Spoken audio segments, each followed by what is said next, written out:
चूनागढ़ राज्य में भैरव सिंह का शासन हुआ करता था। चूनागढ़ राज्य में ही कलुआ नाम का एक मूर्तिकार रहा करता था। कलुआ मूर्ति बनाने में निपुण था। उसकी बनाई हुई मूर्तियों के चर्चे दूर दूर के राज्य तक फैले हुए थे। एक दिन कलुआ मूर्ति बनाने के लिए अपनी दुकान पर जा रहा था कि तभी उसका मित्र रास्ते में मिल जाता है। आजकल देख रहा हूँ मूर्ति बनाने में तुम कुछ ज्यादा ही व्यस्त चल रहे हो। तुम तो जानते हो बिलवा कि मैं सारा दिन मेहनत से मूर्ति बनाता हूँ, मगर मेरी बनाई हुई मूर्ति एक भी नहीं बिकती। तुम्हारे हाथ की बनाई हुई मूर्तियां भी जरूर बिकेंगी कलुआ। बस तुमको थोड़ी सी मेहनत करने की जरूरत है। तुम्हें अपनी बनाई हुई मूर्ति के रंगों पर ध्यान देना चाहिए। तुम्हारी कारीगरी तो अच्छी है, बस तुम रंगों पर थोड़ा सा ध्यान दे दो तो तुम्हारी बनाई हुई मूर्ति भी कमाल की बन जाएगी। कलुआ भी मूर्ति ही बनाया करता था। शायद तुम बिल्कुल सही कह रहे हो मेरे दोस्त। अब से मैं और ज्यादा मेहनत करूंगा और तुम्हारे बताए हुए अनुसार मैं रंगों पर अब और ज्यादा ध्यान केंद्रित करूंगा। ये हुई ना बात? और फिर मैं तो तुम्हारी मदद के लिए हमेशा तैयार रहता हूँ। ठीक है बिलवा, अब मैं चलता हूँ। इतना कहकर कलुआ अपनी दुकान पर चला गया।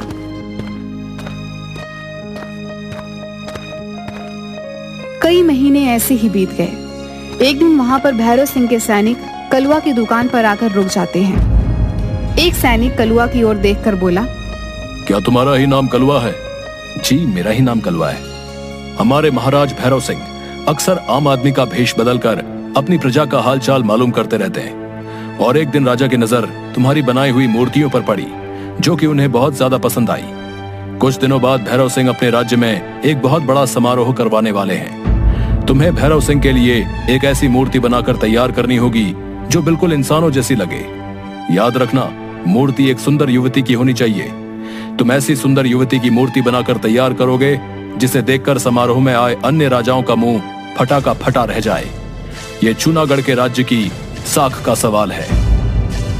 लेकिन भैरव सिंह समारोह में मूर्ति क्यों लगवाना चाहते हैं? उस समारोह में निशानेबाजी का कार्यक्रम भी होगा। उस मूर्ति के सर पर एक सेब रखा जाएगा और उस पर दूर से कोई एक राजा निशाना लगाएगा। जिसका तीर सेब पर सटीक चल गया वो राजा विजय घोषित होगा। और भैरव सिंह को विश्वास है कि अन्य राज्यों के राजा मूर्ति की सुंदरता में खो जाएंगे और अपने निशाने से भटक जाएंगे और भैरव सिंह ही विजयी होंगे। इतना कहकर वह सैनिक वहां से चला गया। सैनिक के जाते ही बिलवा कलुआ की दुकान पर आ गया। सब कुशल मंगल तो है कलुआ? सैनिक तुम्हारी दुकान पर क्या करने आए थे? कहीं तुम्हें बंदी बनाने तो नहीं आए थे? अरे नहीं नहीं बिलवा, मेरी मेहनत सफल हो गई। सैनिकों ने मुझे बताया कि भैरव सिंह अक्सर अपना भेष बदलकर प्रजा का हालचाल लेते रहते हैं, और एक दिन भैरव सिंह की नजर मेरी बनाई मूर्ति पर पड़ी जो उन्हें बहुत पसंद आई। भैरव सिंह महल में एक समारोह करवाने वाले हैं और उन्होंने उस महल के लिए एक सुंदर युवती की मूर्ति बनाने का आदेश मुझे ही दिया है। बिलवा लगता है अब मेरे दिन बदलने वाले हैं। यह तो तुमने बिल्कुल सही कहा कलवा। मगर अंदर ही अंदर बिलवा कलुआ की सफलता देखकर जल भून रहा था। कलुआ उस दिन के बाद पूरी मेहनत और लगन से मूर्ति बनाने के कार्य में लग गया। वह रात रात भर जागकर काम करता रहता था। कुछ ही दिनों में कलुआ ने एक बहुत सुंदर दिखने वाली युवती की मूर्ति तैयार करके खड़ी कर दी। वाह कलवा, तुमने तो बिल्कुल असली युवती जैसी मूर्ति बनाकर तैयार कर दी। इसे तो देखकर कोई भी इंसान धोखा खा सकता है। ये मूर्ति तुम्हें तो पसंद आई है बिलवा, लेकिन ये भैरव सिंह को भी पसंद आनी चाहिए। अगर उन्हें ये मूर्ति पसंद आ गई तब मैं अपनी कारीगरी को सफल मानूंगा।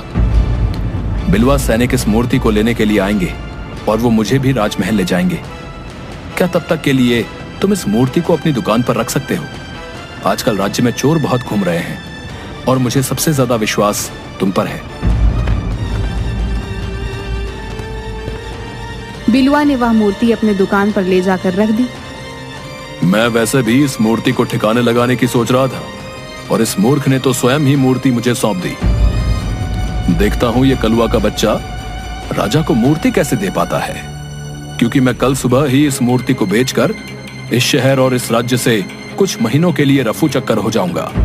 मूर्ति तैयार न पाकर राजा कलुआ को वैसे भी नहीं छोड़ेगा। मेरे दोनों हाथों में तो लड्डू ही लड्डू है। अगली सुबह जब कलवा बिलवा की दुकान पर गया तो उसे पता लगा कि बिलवा मूर्ति बेचकर इस राज्य से चला गया है। कलवा बुरी तरीके से घबरा गया। अब क्या होगा?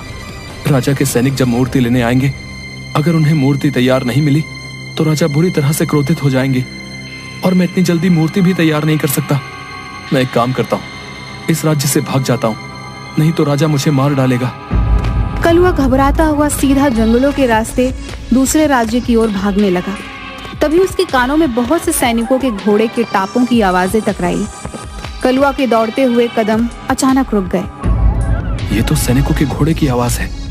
कहीं ऐसा तो नहीं कि सैनिक मेरे पीछे मेरी दुकान पर सुबह ही आ गए हों और वो मेरे पीछे लग गए हों।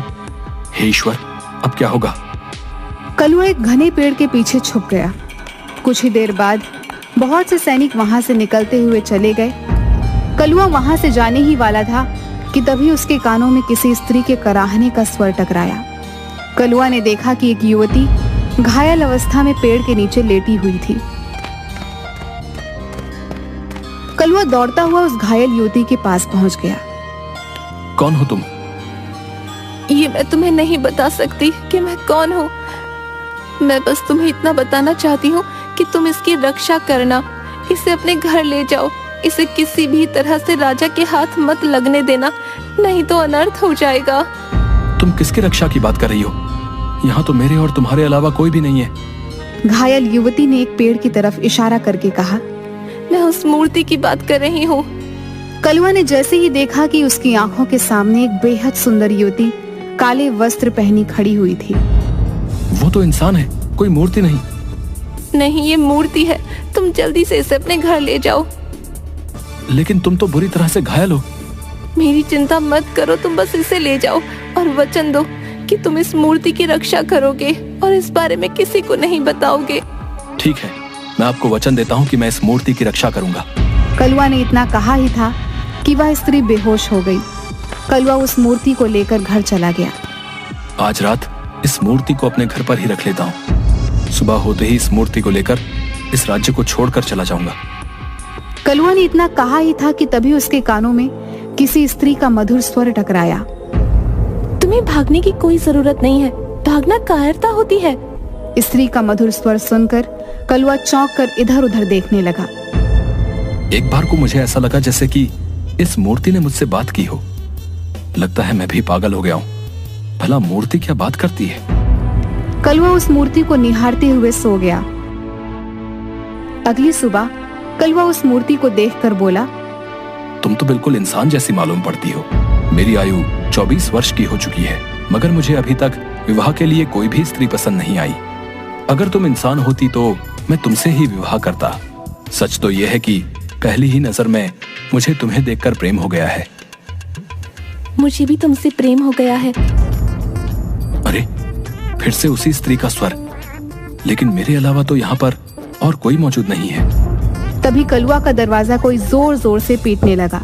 कलवा ने जैसे ही दरवाजा खोला तो बाहर खड़ा बिलवा तुरंत घर के अंदर घुस आया और उस मूर्ति को हैरत भरी नजरों से देखने लगा। तुम यहाँ पर क्यों आए हो बिलवा? मैंने तुम पर कितना विश्वास करके अपनी मूर्ति तुम्हें सौंपी थी और तुमने चंद पैसों के लालच में आकर उसे बेच दिया। हाँ, क्योंकि मैं तुझसे ज्यादा बेहतर मूर्ति बनाना जानता हूँ। मगर इसके बावजूद भैरव सिंह ने मूर्ति बनाने के लिए तुझे चुना। अब यहाँ क्या करने आए हो? जब मैं इस राज्य को छोड़कर जा रहा था तब मैंने तुम्हें इस मूर्ति को ले जाते हुए देखा। इतनी सुंदर मूर्ति को तुम नहीं बना सकते। बताओ, ये मूर्ति किसकी चुरा कर लेकर आए हो तुम? चोर को चोर ही नजर आता है और मैं तुम्हारी तरह चोर नहीं हूं। सीधी तरह से यहां से दफा हो जाओ। दफा तो मैं हो जाऊंगा कलवा, लेकिन इस मूर्ति को ले जाकर। ये मूर्ति मेरी नहीं है बिलवा, इसलिए मैं इसे तुम्हें नहीं ले जाने दे सकता। मैं जानता हूं ये मूर्ति तुम्हारी नहीं है। सीधी तरह से ये मूर्ति मुझे दे दो कलवा, नहीं तो मैं सैनिकों को यह बताऊंगा कि तुमने लालच में आकर राजा के साथ विश्वासघात किया है। इतना कहकर बिलवा मूर्ति की तरफ जैसे ही गया, अचानक से उस मूर्ति की आंखों से रंग बिरंगी किरणें निकली और देखते ही देखते बिलवा के शरीर में आग लग गई और वो वहीं पर मर गया। यह देखकर कलवा के हाथ पैर फूल गए। तभी कलवा का दरवाजा कोई पीटने लगा। कलवा ने जैसे ही दरवाजा खोला तो सामने राजा के सैनिक खड़े थे। क्या तुमने मूर्ति बना दी कलवा? कल समारोह प्रारंभ होने वाला है, तुम्हें इसी समय वो मूर्ति हमारे साथ राजमहल लेकर चलनी है। मैं क्षमा चाहता हूँ, राजा के आदेश पर मैंने एक सुंदर युवती की मूर्ति बनाकर तैयार की तो थी, लेकिन बिलवा उसे बेचकर भाग गया। झूठ बोलते हो तुम। तुम्हारी दुकान पर गया, तुम्हारे दोस्त बिलवा ने बताया कि तुमने उस सुंदर मूर्ति को लालच में आकर किसी दूसरे राज्य में बेच दिया। तुम्हें इसका दंड मिलेगा। और तुमने अपने दोस्त बिलवा को ही मार डाला। बिलवा झूठ बोल रहा था और मैंने बिलवा को नहीं मारा। लेकिन सच तो तुम भी नहीं बोल रहे कलवा। मूर्ति तो मेरे सामने खड़ी है। मैं इस मूर्ति को आप लोगों को नहीं ले जाने दूंगा। ये मूर्ति मेरी बनाई हुई नहीं है, किसी की भी बनाई हुई हो, इससे क्या फर्क पड़ता है। फिलहाल तो ये राजमहल की शोभा बनेगी। अगर ये मूर्ति तुमने नहीं बनाई कलवा, तो मेरा दावा है कि इतनी सुंदर मूर्ति तुम भी नहीं बना सकते थे। मैं इस मूर्ति को आपको नहीं ले जाने दूंगा। तुम्हारा दिमाग तो ठीक है कलवा, कल समारोह शुरू होने वाला है। राजा को अपमानित करवाओगे क्या? इतना बोलकर उसने मूर्ति को उठाने का आदेश दिया, मगर कलवा जिद पर अड़ गया। गिरफ्तार कर लो इस कलवा को। इसने 2 अपराध किए हैं। एक तो भैरव सिंह के लिए बनाई हुई मूर्ति लालच में आकर बेच दी, और दूसरा अपराध इसने अपने ही दोस्त को जान से मारकर किया। सैनिकों ने कलवा को भी गिरफ्तार कर लिया। वह कलवा और उस मूर्ति को राजमहल के अंदर लेकर चले गए। मूर्ति को देखकर राजा का मुंह हैरत से फटा का फटा रह गया। भैरव सिंह सैनिक से बोला, तुमने कलवा को गिरफ्तार करके क्यों रखा हुआ है? इसने तो बहुत सुंदर मूर्ति बनाई है। इसका दावा है कि ये मूर्ति इसने नहीं बनाई, और ये इस मूर्ति को देने में आनाकानी कर रहा था, और इसने मित्र को भी जान से मार दिया। मैंने अपने दोस्त की जान नहीं ली। राजा के कहने पर सैनिक ने उसके हाथ से रस्सियां खोल दी और उसे आजाद कर दिया। तुम इस मूर्ति को देने में आनाकानी क्यों कर रहे थे कलवा? क्या तुम्हें अपने राज्य पर विश्वास नहीं है? क्या तुम्हें ऐसा लगता है कि मैं तुम्हें इसकी कीमत नहीं दूंगा? मैं तुम्हें इस मूर्ति के बदले इतना सोना दूंगा कि तुम्हारी 7 पुश्तें बैठकर खाएंगी। मुझे कभी धन का लालच नहीं रहा महाराज, लेकिन ये मूर्ति मेरी नहीं, किसी की अमानत है, और मैंने उसे वचन दिया है कि इस मूर्ति की मैं रक्षा करूंगा। रक्षा इंसानों की जाती है कलवा, मूर्ति की नहीं, और तुम्हें अपने दोस्त की हत्या करने के जुर्म में दंड मिलेगा। तभी राजा का एक घायल सैनिक दौड़ता हुआ राजा के पास आकर बोला, महाराज, राजमहल पर पड़ोसी राज्य के राजा चंद्र सिंह ने आक्रमण कर दिया है और सारे राज्य पर कब्जा भी कर लिया है। कुछ ही क्षणों में वो आपके पास पहुंचता होगा। इतना कहकर वह सैनिक वहीं पर बेहोश हो गया। तभी वहां पर राजा चंद्र सिंह अपने सैनिकों के साथ आकर बोले, अपने आप को मेरे हवाले कर दो भैरव सिंह, तुम्हारी सेना हार चुकी है। ये गलत है चंद्र सिंह, तुमने पीठ पीछे और धोखे से वार किया है। इसे युद्ध नहीं कहते, बल्कि धोखा कहते हैं। जो भी हो, परंतु जीत मेरी हुई है। अब से चुनागढ़ राज्य मेरा हुआ। तभी राजा चंद्र सिंह की नजर उस मूर्ति पर पड़ी। इस मूर्ति की तलाश में तुम्हें पता नहीं कब से भटक रहा था। तुम्हारे पास ये मूर्ति कहां से आई? ये मूर्ति मेरे ही राज्य के एक कुशल कारीगर ने बनाई है। इस तरह के कुशल कारीगर तुम्हें सिर्फ मेरे ही राज्य में मिलेंगे।